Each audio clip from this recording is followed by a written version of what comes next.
o primeiro professor de filosofia do direito, em Heidelberg. Portanto, uma disciplina que surge em 1660, não é? No fundo, começa já a falar de dignidade humana, anunciando que irá depois, que será, efetivamente, Kant, que de resto pertence à mesma escola. Por assim dizer, fecha a escola do naturalismo racionalista. Isto hoje é muito discutido, saber se Kant realmente é um homem desta escola dos modernos, se é já uma outra, tem uma outra corrente, mas não, ele é exatamente aquele que fecha a escola com uma crítica violenta aos membros da sua própria escola, o que é muito interessante, e aí sim abre-se o espaço definitivo para uma nova concepção da dignidade humana. E, portanto, esta é uma primeira explicação, não é?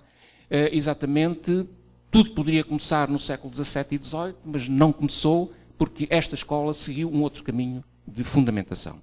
Primeira explicação. Segunda, depois, a ausência da dignidade humana nas grandes declarações ocidentais explica-se em termos mais pragmáticos pela eficaz resposta do princípio da liberdade às formas de opressão mais comuns da época. Todavia, com o decurso do tempo, a realidade deveria mostrar que um Estado, assumindo uma feição demoníaca, pode ultrapassar a condenável linha da restrição das liberdades.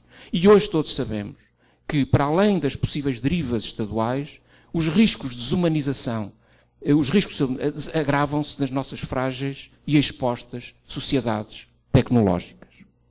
Por fim, enquanto os conceitos de ordem pública e de bons costumes mantiveram a sua integridade, foram eles que desempenharam aquelas importantes funções de interdição que sempre são necessárias à construção de uma narrativa jurídica geradora de um sentido comum.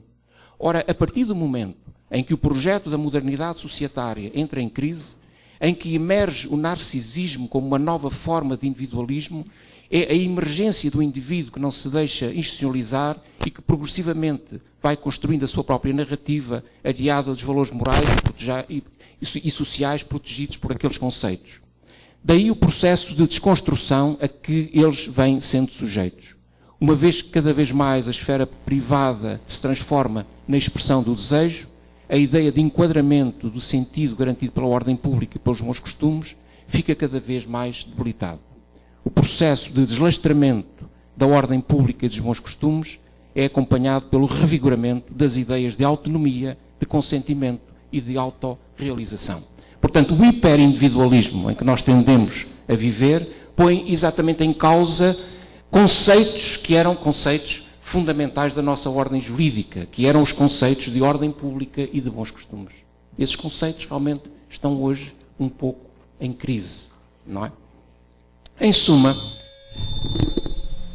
até 1948 não são as grandes declarações nem as constituições que têm por missão essencial proteger a dignidade da pessoa humana.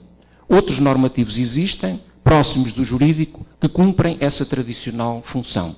Refiro-me à religião e à moral. Era exatamente à religião e à moral que cabia exatamente a proteção desse valor da dignidade humana. Como eu acabo de dizer, não era tanto ao direito. É então, na sequência de um rastro de horrores deixado pelo período de desorientação da Segunda Guerra Mundial, que a dignidade humana começa a ganhar um relevo e uma adesão generalizados. A Carta das Nações Unidas manifesta no seu preâmbulo a fé nos direitos fundamentais do homem, na dignidade e no valor da pessoa humana. Na Declaração Universal dos Direitos do Homem de 1948, no seu preâmbulo, invoca-se o reconhecimento da dignidade inerente a todos os membros da família humana e manifesta-se a fé na dignidade e no valor da pessoa humana para proclamar-se, no seu artigo 1º, que todos os seres humanos nascem livres e iguais em dignidade e em direitos.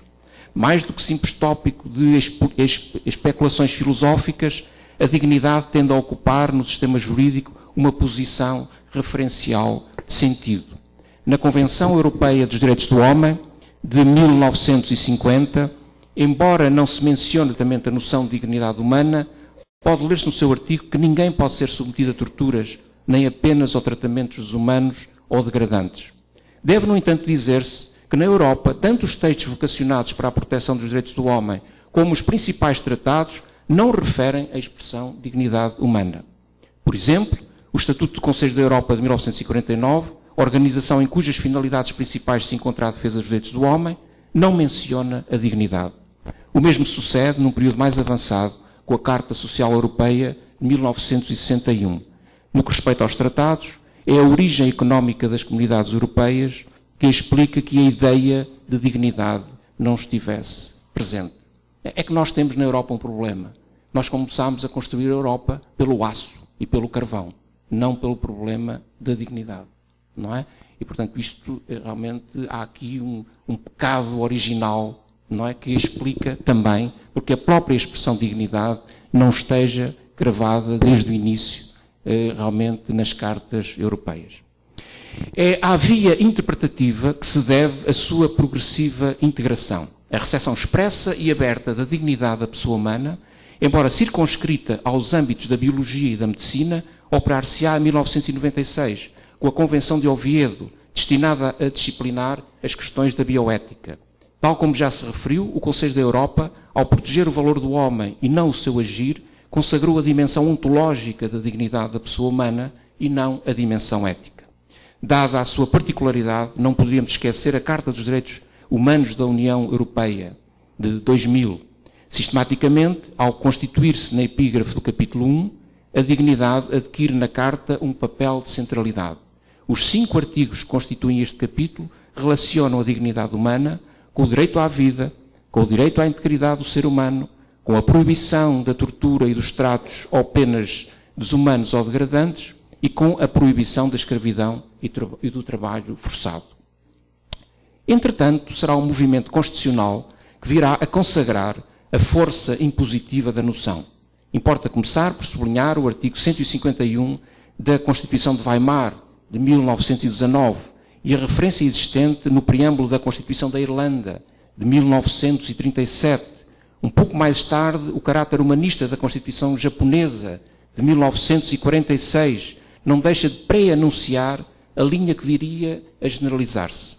Embora não possua um artigo especificamente dirigido à dignidade, pode ler-se no seu artigo 13 que toda a pessoa terá o respeito a que merece.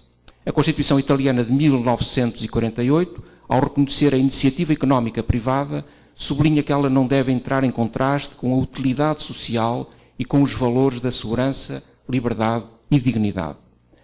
Verdadeiramente paradigmático é o artigo 1º da Constituição da República Federal da Alemanha de 1949. Afirma-se nele, de forma solene e enfática, que a dignidade do ser humano é intangível. Todos os poderes públicos têm a obrigação de a respeitar e de a proteger. O facto de a dignidade do homem se sobrepor à democracia e ao pluralismo, em termos de proeminência, tem uma justificação histórica. A dura experiência alemã mostra que os piores atentados à dignidade do homem podem ser cometidos por um poder político legitimado no seu início pela via democrática. Daí que seja aquele valor, o da dignidade, o valor essencial a preservar. A partir da revisão de 1955, a Constituição Portuguesa de 1933 menciona igualmente a propósito do estabelecimento da melhoria das condições de vida das classes mais desfavorecidas. É este apenas o início da consagração do conceito moderno de dignidade, já liberto da dimensão heterónoma ou derivada que o havia caracterizado na Idade Média, um conceito que está hoje presente na generalidade das declarações e constituições. Para o seu êxito têm contribuído os redatores dos tratados internacionais, os juízes supranacionais, o poder constituinte e as jurisprudências nacionais das diversas instâncias. O certo é que, em pleno século XXI, a dignidade humana se impõe como o incontornável referencial do pensamento moral, político e jurídico.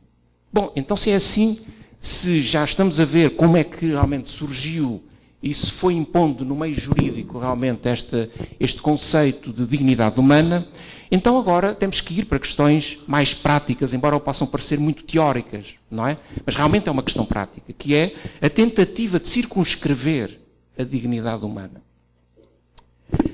Tal como sucede com múltiplos outros conceitos, não existe unanimidade sobre uma definição de dignidade.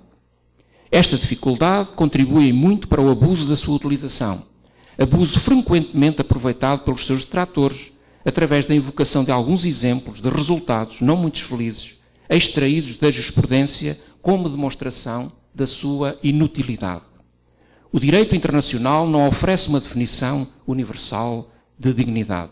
Se por um lado existe o obstáculo de definir o que seja o ser humano, por outro, a força dos textos reside na sua ratificação pelos Estados-membros das organizações internacionais, Estados que nem sempre comungam exatamente nos mesmos princípios culturais e religiosos.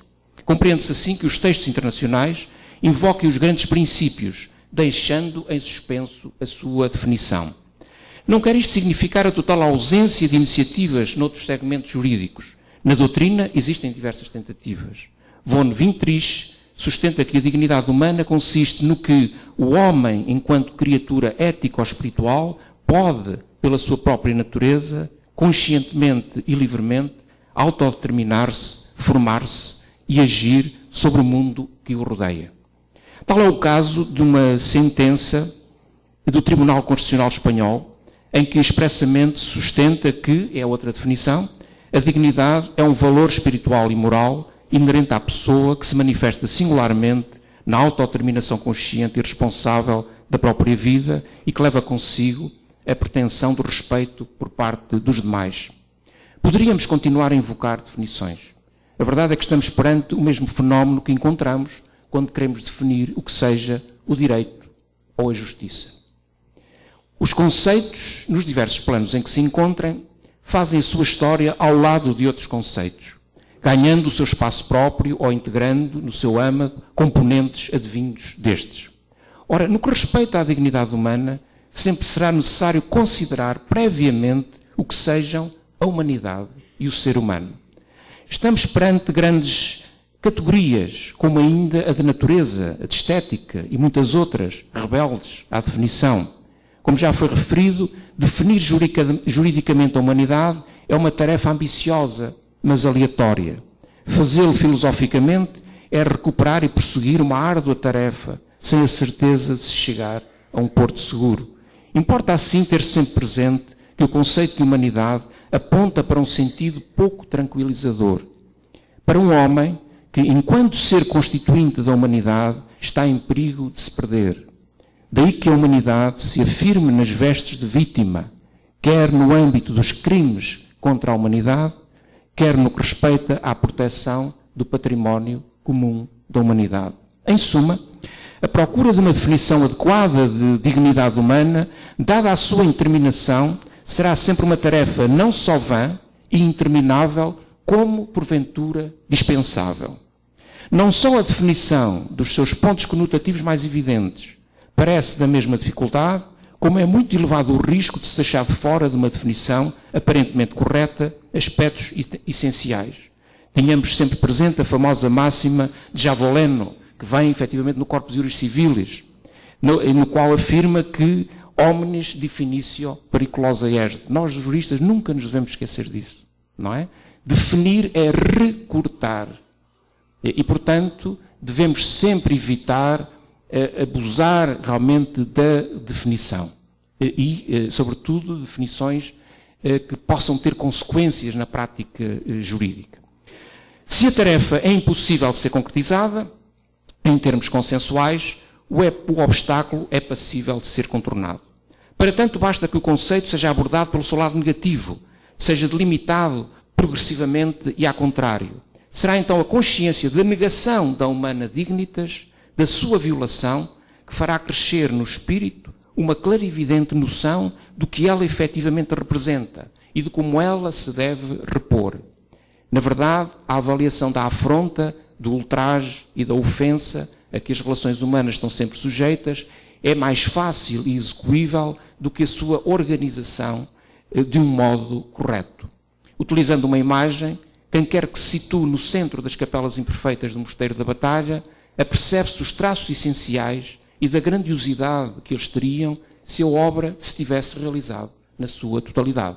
Refiro-me, portanto, ao Mosteiro português da Batalha que Dom João I mandou construir devido a uma vitória absolutamente improvável, dificilmente explicável, ao qual devemos a nossa independência também.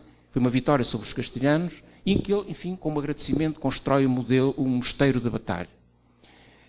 Claro que a obra não foi concluída porque os artistas, os operários foram desviados para as outras obras. Mas quando nós penetramos naquele belíssimo mosteiro, chegamos à parte anterior, que são as célebres capelas imperfeitas. Portanto, é um espaço de capelas em que faltam algumas capelas e não tem abóbada. Ora, se nós estivermos exatamente no centro das capelas imperfeitas, nós mentalmente somos capazes de reconstruir, de recuperar exatamente aquilo que falta. Ora, é isso que nos deve orientar quando nós realmente aplicamos e utilizamos este conceito de dignidade humana. É muito mais profícuo do que tentar definir provavelmente aquilo que é indefinível, não é? E que é exatamente hoje o princípio maior de todo o direito, em termos nacionais, em termos internacionais, em termos globais, enfim, efetivamente, como quiserem. Se estamos perante uma noção intuitiva, uma noção indeterminada, uma noção complexa, nem por isso ela deixa-se nos impor como princípio estruturante de toda a ordem jurídica. A dignidade humana, protegendo no indivíduo aquilo que o une à comunidade humana, sintetizando aquela qualidade de pertença à humanidade assumida como reunião simbólica de todos os homens no que eles têm de comum, isto é, a qualidade de seres humanos, impõe-se como o verdadeiro eixo indерrogável de todo o direito. Uma vez que estamos já no plano mais profundo, a dignidade não é passível de demonstração. Como conceito fundador, ela impõe-se a todos como uma verdade autoevidente, como algo de intuitivamente certo e adequado, suscetível de se instituir numa última razão ou num primeiro princípio. Em suma, a dignidade humana impõe-se-nos como um verdadeiro prius axiomático. O plano em que ela se encontra é tão profundo que a sua verdade ou falsidade é já propriedade exterior a qualquer sistema jurídico dedutivo. O que é o homem? O que é o seu valor? Qual o seu valor? Em vez de se contribuir para a esterilização de um conceito, importa antes libertá-lo e assumi-lo como as nossas próprias crenças. Uma vez que estamos perante uma noção de substrato pré-político e pré-jurídico, à livre determinação do indivíduo não deve corresponder uma noção jurídica ou conceitualmente fechada de dignidade humana. De alguma forma, a renúncia a uma definição é um pressuposto da própria normatividade da dignidade humana. Concentremos-nos na interpretação histórica do passado. Caso ainda seja necessário, chegaremos sempre à conclusão que estamos perante um conceito evolutivo que não se deixa cristalizar em termos conceituais. É esta indeterminação, a nosso ver, ineliminável, que permite olhar para a dignidade em termos regulativos, como algo que, por não ser fechado, abre um espaço metacomunicativo, gerador de critérios de avaliação e de normas de ação. Bom, então se é assim, se possuímos, em termos teórico-práticos, um conceito de dignidade para nos orientarmos, então vamos ver a virtualidade do mandato que essa dignidade nos confere. Isto é, o que é que podemos fazer? Não é? Qual o papel que desempenha a dignidade no âmbito do sistema jurídico? Juridicamente, a dignidade humana é referenciada quase universalmente. Todavia, de forma muito frequente, ela é incorporada no discurso jurídico como valor retórico, desempenhando não mais do que uma função ornamental. Não obstante, a sua elevação a valor material axial da ordem jurídica constitucional confere-lhe a posição de pedra angular de todo o direito. Não admira assim que, para além daqueles contextos de violência, de intolerância, em que a opinião pública a faz brilhar diretamente, à dignidade sejam atribuídas funções de fundamentação e legitimação da ordem jurídica, de referencial hermenêutico e de limitação do campo de aplicação dos direitos fundamentais. Temos aqui três questões verdadeiramente centrais para a compreensão do direito do nosso tempo e, sobretudo, para a compreensão do papel do jurista do nosso tempo. Portanto, repito, no fundo, a dignidade humana desempenha funções de fundamentação e legitimação da ordem jurídica, de referencial hermenêutico, e eu chamo a atenção que nós juristas o que fazemos basicamente é interpretar, e portanto ela está sempre presente na interpretação, e de limitação do campo da aplicação dos direitos fundamentais. Então vamos ver a primeira função, essa função de legitimação da ordem jurídica. No que respeita à primeira função, sirva de exemplo de algumas Constituições. Compreensivelmente, a Constituição Alemã de 1949 declara solenemente que a dignidade do homem é intangível. Esta afirmação não visa obter apenas um efeito retórico, assumida como o máximo dos valores, como o princípio jurídico supremo, ou o princípio indisponível de todo o ordenamento. A dignidade compromete os poderes públicos. O Tribunal Constitucional não deixa de confirmar o comprometimento da Constituição com valores fundamentais nos quais pontifica o da dignidade humana. A Constituição Portuguesa declara a República baseada na dignidade da pessoa humana e na vontade popular. Como verdadeira exigência constitucional, é na dignidade da pessoa que se encontra uma unidade de sentido que se constitui como fundamento e fim da sociedade, do Estado e da ordem jurídica. Neste sentido, a dignidade humana preside a hierarquia dos valores constitucionais consagrados. Tal como já se apontou, a República é uma organização política que serve o homem, não é o homem que serve os aparelhos político-organizatórios. Sistematicamente invocada antes dos importantes princípios conformadores da organização económica e social, a dignidade exprime o estatuto jurídico subjetivo fundamental e irredutível do homem, impondo-se, como já foi referido, como fundamento de toda a organização jurídico-política. Mas, em simultâneo, é na dignidade da pessoa humana que repousa a fonte ética dos direitos e liberdades fundamentais. Daremos apenas um exemplo bem demonstrativo da centralidade que ocupa a dignidade. Em atinência com os direitos económicos, sociais e culturais, com o direito dos consumidores, com a proteção do ambiente e com a proteção dos mais desfavorecidos, a Constituição Portuguesa invoca no sentido de proteger a qualidade de vida. Ora, não sendo a qualidade de vida um valor com luz própria, estamos perante um intento que só ganha sentido se for referido àquele fundamento último, que é a dignidade da pessoa humana. Por fim, importa reter que a Constituição, para além dos direitos fundamentais formalmente constitucionais, está aberta à recepção de quaisquer outros constantes nas leis das regras aplicáveis no direito internacional. É o artigo 16, número 1. Perante esta louvável abertura à integração do direito extras constitucionais materialmente fundamentais, exige-se que eles possuam a mesma intensidade e importância que os estabelecidos na Constituição. Mas impõe-se, sobretudo, que eles sejam a viva expressão das exigências e das necessidades a que corresponde a ideia de dignidade humana consagrada no já referido artigo 1 do Diploma Fundamental. O que podemos dizer sobre a Constituição Espanhola de 1978 não é muito diverso. No seu preâmbulo manifesta-se uma clara orientação axiológica que é posteriormente reafirmada no artigo 1 através da proclamação de um conjunto de valores superiores estruturantes dos restantes valores do ordenamento jurídico. Esses valores situados no vértice do sistema são a liberdade, a justiça, a igualdade e o pluralismo político. Cumpre, no entanto, anotar que o título 1º da Constituição, dedicado aos deveres fundamentais, principia por reconhecer com ênfase a dignidade da pessoa.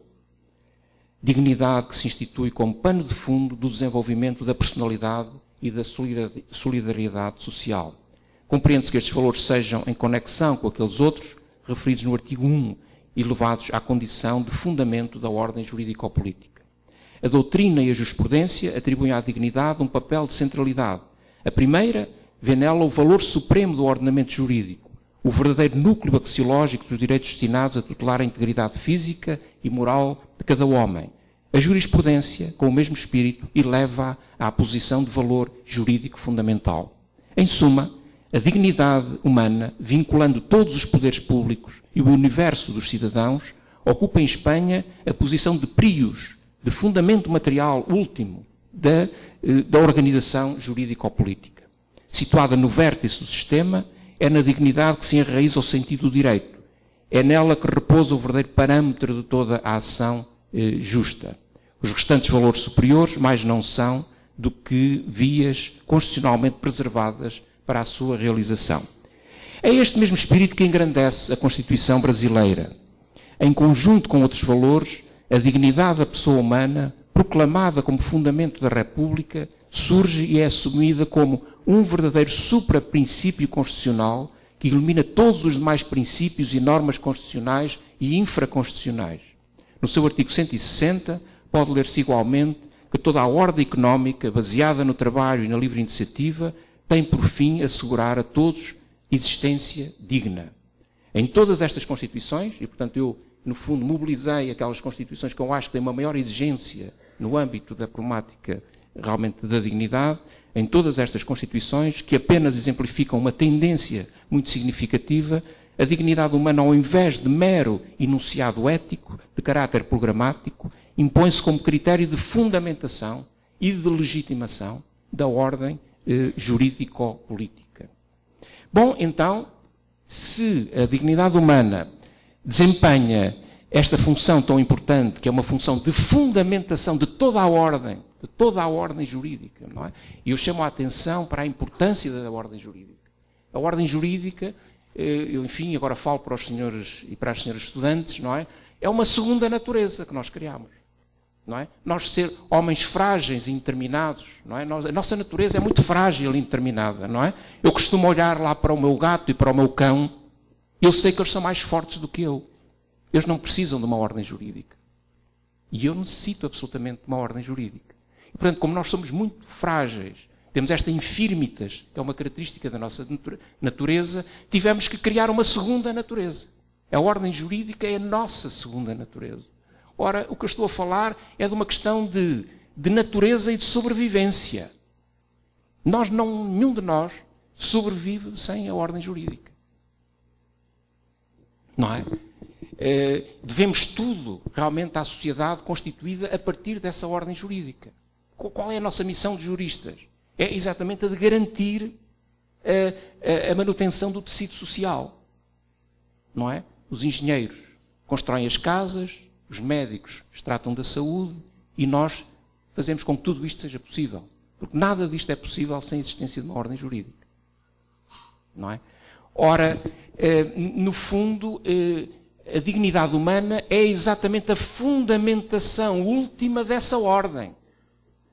Portanto, por aqui se vê a importância exatamente deste conceito, deste princípio, deste axioma. Não é? Não vale a pena discuti-lo, temos que assumi-lo. É uma questão absolutamente radical, essencial.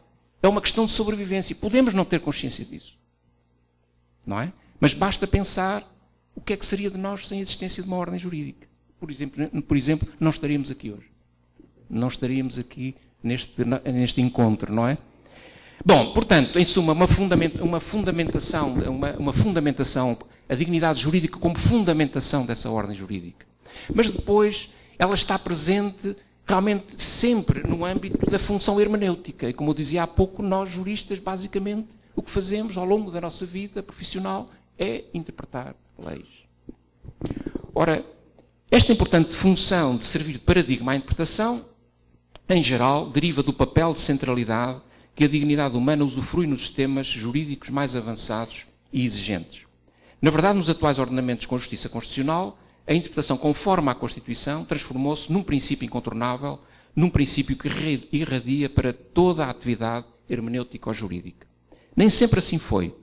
De toda a nossa exposição corre-se a ideia de que a dignidade humana ganhou relevância e projetou-se no movimento constitucional, no transcurso do Estado liberal para o Estado social, assumindo nos nossos dias uma dimensão dinâmica.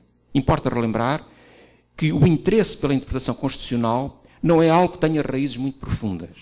No século XIX, nem sequer a própria Constituição se impunha como o verdadeiro eixo da ordem jurídica. Como exemplo, invoco o caso do direito português, muito marcado até 1976, data da entrada em vigor da atual Constituição, pela proeminência dos Códigos Civis de 1867, o primeiro, e de 1966, o que atualmente está em vigor. Assim, este interesse surge apenas após a superação da crença liberal do imediatismo da Constituição formal e com a construção dogmática dos sistemas constitucionais. De resto, no sistema jurídico português, é o artigo 9º do Código Civil que regulamenta o iter interpretativo, isto é, que define uma matéria que pode ser assumida como sendo basicamente doutrinal, como nós sabemos. Daí que, questionado o efetivo valor do referido artigo, a resposta seja a de que ele se refere a um problema metapositivo. Neste sentido, o seu mérito residirá apenas na conformidade com o sentido que a comunidade científica atribuir a essas regras. De qualquer forma, sem que possam afastar-se as regras gerais da hermenêutica jurídica, a interpretação constitucional tem as suas especificidades, derivadas do caráter hierárquico da Constituição, da função de determinante heterónoma dos preceitos constitucionais e do grande número de conceitos conhecidos de preenchimento, sobretudo em sede dos direitos fundamentais. Por exemplo, devendo preocupar-se em extrair o sentido da norma dos enunciados linguísticos das disposições constitucionais, interpretação semântica, o intérprete, ao invés de se sentir determinado pelo velho conflito mens legis, mens legislatoris, optando por uma destas vertentes, deve antes solidarizar-se com os conteúdos linguísticos condicionados pelo contexto em que se inserem. Enunciados suscetíveis de alteração de sentido em conformidade com a evolução do contexto. Como já se afirmou, a propensão ao futuro é a essência da Constituição. As legítimas expectativas frequentam o mundo de hoje e não o mundo que foi. Claro que estamos perante uma tarefa complexa. Em constituições compromissórias, como as atuais, a ambiguidade de que se revestem os múltiplos preceitos constitucionais deriva das próprias circunstâncias formativas das leis, do necessário estabelecimento dos compromissos políticos, de que nasce praticamente toda a legislação contemporânea. Assim, embora tenham o seu espaço próprio, os métodos tradicionais da hermenêutica jurídica têm os seus limites.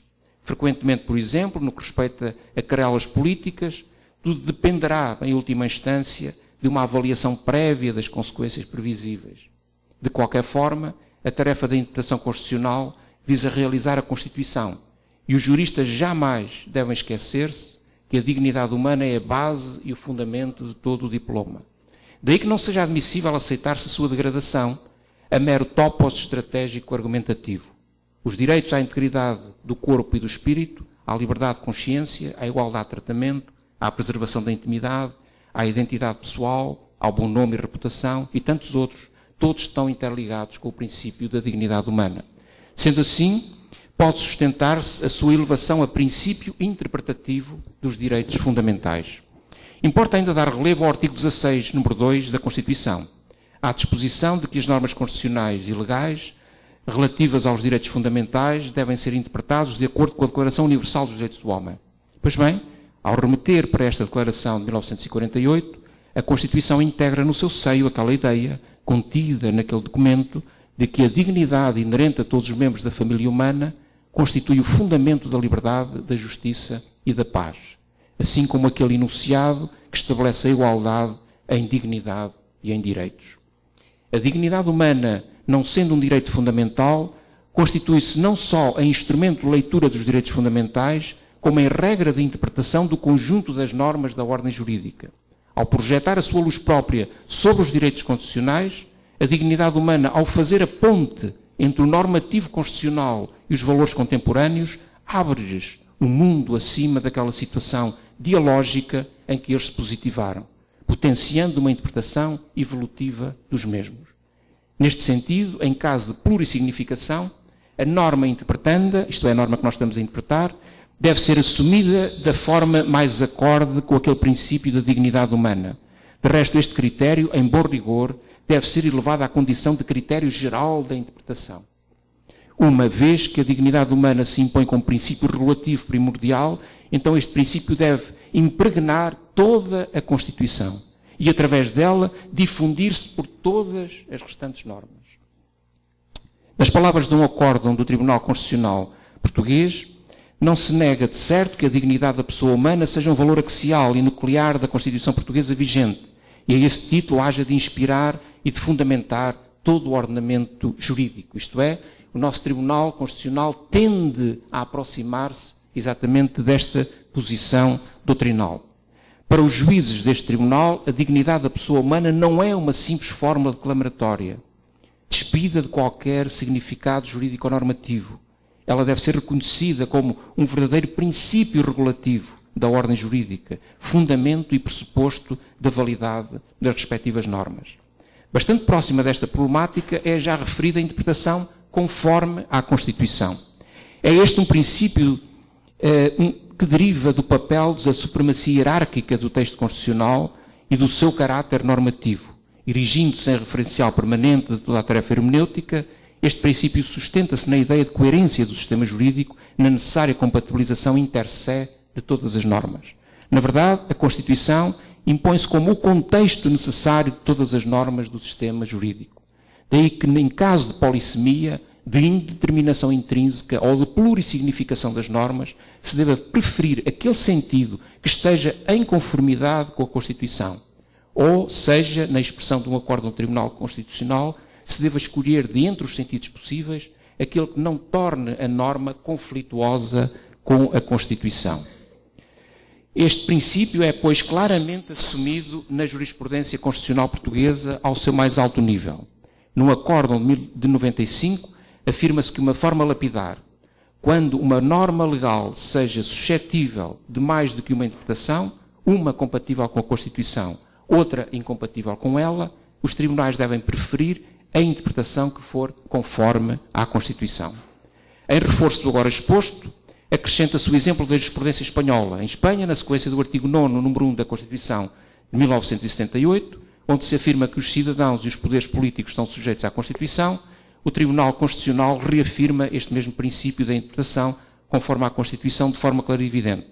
Se existem vários sentidos possíveis de uma norma, quer dizer diversas interpretações possíveis da mesma, deve prevalecer para o efeito de balizar a sua constitucionalidade, aquela que resulta ajustada à Constituição, frente a outros possíveis sentidos da norma não referentes com o texto fundamental. Como justificação, afirma-se que a Constituição é um dos elementos interpretativos que devem embaralhar-se em todo o labor hermenêutico legal, particularmente ao fazer uso da interpretação sistemática e teleológica. Pois bem, é esta a hermenêutica uma das funções mais significativas da dignidade humana. Ela é consequência daquela posição de princípio diretor da ordem jurídica que é atribuída pelas atuais Constituições à dignidade humana. Daí a pertinência do postulado in dubio pro dignitate. Ao centrar-se sobre a pessoa, as Constituições mais relevantes do nosso tempo fazem uma clara opção axiológica, transformando a sua irrenunciável dignidade no eixo de sentido dos demais direitos constitucionalmente estabelecidos. Ora, uma vez que estes projetam o seu sentido em toda a ordem jurídica, logo se vê como a nova realidade hermenêutica jurídica supera os quadros tradicionais da interpretação jurídica. No caso português, o que fica em causa é o artigo 9º do Código Civil, portanto, há uma corrente doutrinal, mesmo na minha faculdade, muito forte, que impõe pura e simplesmente a derrogação do artigo 9º, não tem sentido. Não é? Como é que nós podemos ter um artigo no Código que nos ensina a interpretar normas, se não existe um outro artigo que nos ensina a interpretar o artigo 9º no Código Civil, que nos ensina a interpretar normas, não é? E, portanto, parece que isto realmente não tem sentido, e o mesmo acontece com o artigo 3º do Código Civil. Na verdade, qualquer dos dois artigos, para além de oferecer um conjunto de critérios insuficientes para a interpretação das normas, não tocam na necessidade de se realizar uma interpretação conforme à Constituição, sempre que uma norma é suscetível de se suscitar vários sentidos possíveis. Importa aqui sublinhar que o movimento constitucional, desde 1945, associa a dignidade humana à ideia de intangibilidade, impondo a todos os poderes públicos o dever de a respeitar e de a proteger. Ora, uma forma de a proteger é a amplificação do elemento sistemático da interpretação, entronizando a própria Constituição e dentro dela deixando irradiar o princípio de valor que é a dignidade humana.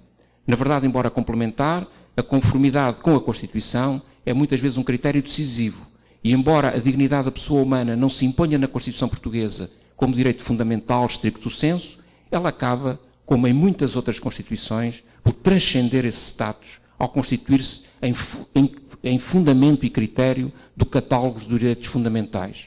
A dignidade humana abarca quer os direitos, liberdades e garantias pessoais, quer os direitos, liberdades e garantias de participação política, quer os direitos, liberdades e garantias dos trabalhadores, quer ainda os direitos económicos, sociais e culturais, constituindo-se como a raiz de todos estes direitos. Bom, portanto, em suma, no fundo, há aqui uma proposta que é esta. Quando nós interpretamos uma lei, devemos integrá-la sistematicamente com a Constituição. Portanto, considerar que a Constituição faz parte do elemento sistemático. Ora, isto realmente dá um sentido e uma força realmente à interpretação que ela não tinha antes desta proposta. Portanto, agora há um sentido, não é? E esse sentido é dado por esse princípio da dignidade humana que está, no fundo, percorre toda a Constituição. E, portanto, todas as normas devem justificar-se perante essa Constituição e ser integrada em termos sistemáticos com a introdução da própria Constituição no processo corrente que se tentará transformar como um processo tradicional da interpretação. Bom, e então, realmente eu agora falarei, enfim, já estou quase a acabar, um terceiro momento, que é a dignidade humana enquanto limite à aplicação dos direitos fundamentais e à discricionalidade do legislador. Dada a proeminência e intangibilidade da dignidade humana, nem sempre é fácil conciliá-la com os outros princípios e direitos constitucionais. Por exemplo, no sistema jurídico francês, as jurisdições constitucional e ordinárias têm recorrido ao princípio da dignidade para desvitalizarem o direito de propriedade, tal como ele foi concebido pela Declaração dos Direitos do Homem e do Cidadão de 1789. Não se trata de uma medida radical, mas apenas de uma forma de aproximar aquele conceito de propriedade do contexto contemporâneo. Nesta outra perspectiva, a propriedade deve ser organizada em prol das necessidades das pessoas e do interesse social, assim como no respeito pela dignidade humana. Da mesma forma, tem-se recorrido ao princípio da dignidade para delimitar o campo de aplicação da liberdade de expressão, procurando-se tê-la como referente dos propósitos da mensagem que deriva desta liberdade. Este recurso, procurando impedir a emissão de propostas racistas, xenófobas ou geradores de ruptura no tecido social, não põe em causa os fundamentos da sociedade democrática. Tenha-se igualmente presente uma sentença do Tribunal Constitucional Espanhol, na qual, reconhecendo-se fazer parte da relação laboral como efeito típico a submissão de certos aspectos da atividade humana aos poderes empresariais, se sustenta que, quando tal suceda, quem deu o seu consentimento não pode logo invocar o direito fundamental para eximir-se à sua realização, a não ser que resultem lesionados valores elementares da pessoa. Em suma, a inevitável compressão dos direitos do trabalhador, resultantes da própria natureza do trabalho subordinado e dos poderes hierárquicos que exprimem a organização empresarial do trabalho, conhece um limite. Existe sempre aquele mínimo a preservar, pela qual vela a dignidade humana.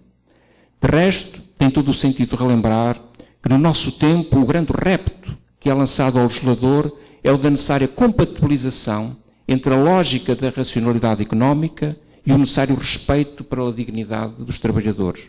O crescimento exponencial de decisões jurisprudenciais sobre este tema é um bom sinal. A dignidade humana impõe-se desta feita nos diversos sistemas como um obstáculo ao exercício abusivo dos direitos, projetando a ideia de que não existem direitos ilimitados. Da mesma forma, a dignidade configura-se como um limite à atividade legislativa.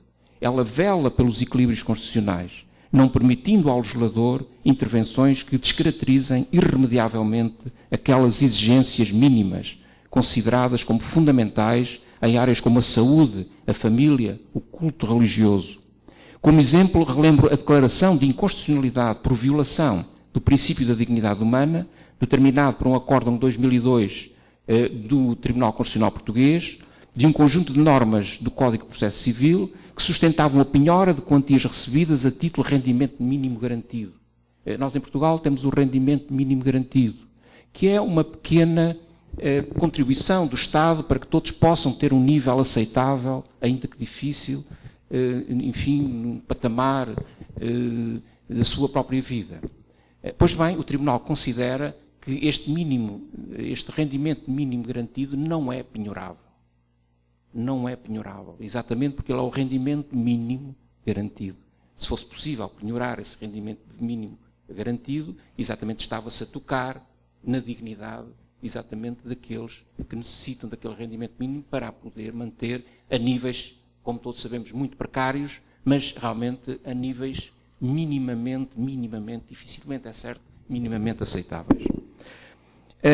E, portanto, no fundo, tudo isto enfim, mostra que a jurisprudência caminha no bom sentido, sente-se cada vez, se sente mais impelida e constrangida realmente ao cumprimento desse princípio, que é o princípio essencial de toda a ordem jurídica. Termino então, finalmente. Tal como pode concluir-se do breve esboço evolutivo com que iniciámos este nosso breve percurso, a dignidade dos modernos, ao contrário da visão honorífica e hierárquica da dignidade dos antigos, mais própria de uma sociedade de privilégio e de desigualdades tuteladas e justificadas pelo direito anti-regime, apresenta-se como uma dimensão universal despojada de objetivos utilitaristas. Esta evolução para uma dignidade objetiva, que aponta como qualidade essencial do homem a sua capacidade de agir moralmente reconhecida e respeitada como um valor sem preço, longe de representar o destino dos homens, é algo que foi penetrando no seio das normas jurídicas. É algo que reflete uma escolha da sociedade e uma clara evolução das mentalidades. A dignidade humana acompanha a entronização do homem numa posição de centralidade jurídica e social. Este transformou-se progressivamente no último horizonte. É este movimento que gera a sua positivação como valor e princípio constitucional, irradiando a partir daí para todo o ordenamento jurídico. Na verdade, ao penetrar no texto constitucional, a dignidade não representa tanto o status existencial ou um conjunto de ideias sobre o homem, como o estabelecimento de uma específica prescritividade, que se manifesta, em concreto, na configuração de projetos de sentido realizáveis, sobretudo a partir de outros direitos. Ora, é este um ponto importante. Dado o seu regime derogatório, conferido pela sua dimensão de prius axiomático e o seu caráter inderrogável, só em última instância importa recorrer à dignidade humana. Tem assim todo o sentido deixar de remissa, numa posição de vigilância ativa, essa inspiração axiológica que percorre todo o texto constitucional, que é a dignidade. É esta a boa jurisprudência. Só a ausência de vitalidade e de adequação das noções e dos instrumentos clássicos, daquilo que nós chamamos os loci comunes, pode justificar o recurso à sublimidade do fundamento de todo o sistema jurídico. O princípio da dignidade, como algo de mais originário, deve, pois, restringir-se a um papel recuado, subsidiário, devendo apenas emergir na ausência de outros princípios e de outros direitos. Neste sentido, a dignidade não deve substituir-se aos direitos humanos, nas suas diversas gerações. Dignidade e direitos humanos não se encontram no mesmo plano. Estes mais não são do que o núcleo da existência humana proveniente daquela, isto é, da dignidade.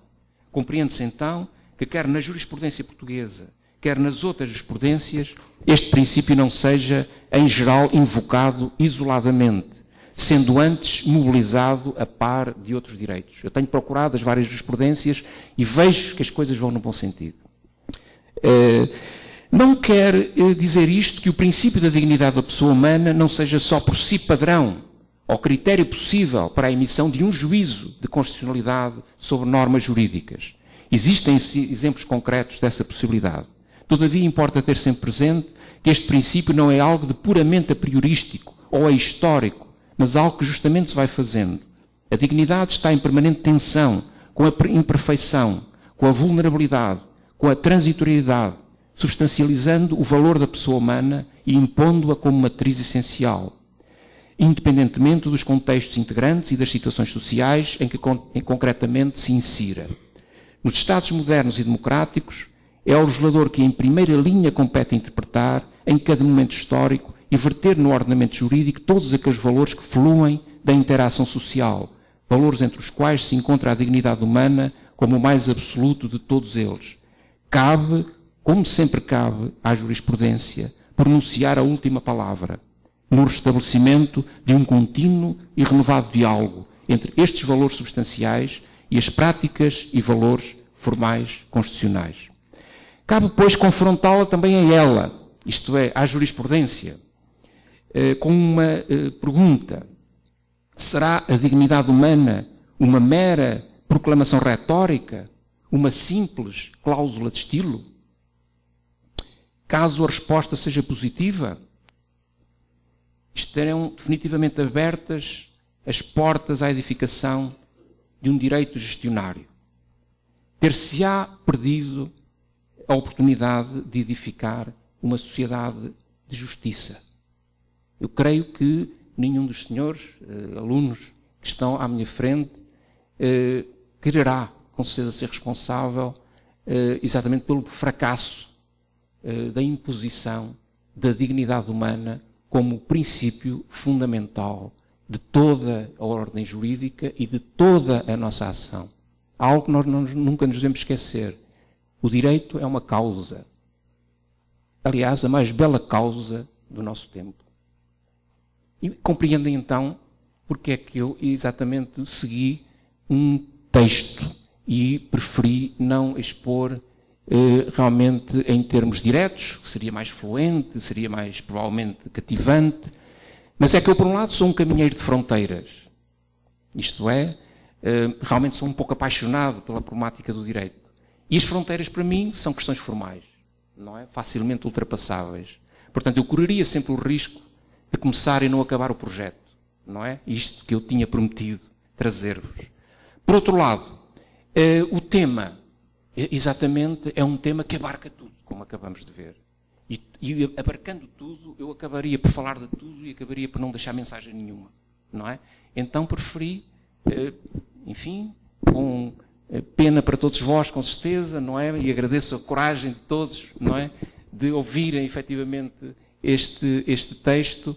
Eu preferi trazer algumas propostas neste âmbito e tentar mostrar a importância da dignidade humana. Agradeço muito a vossa atenção. Muito obrigado.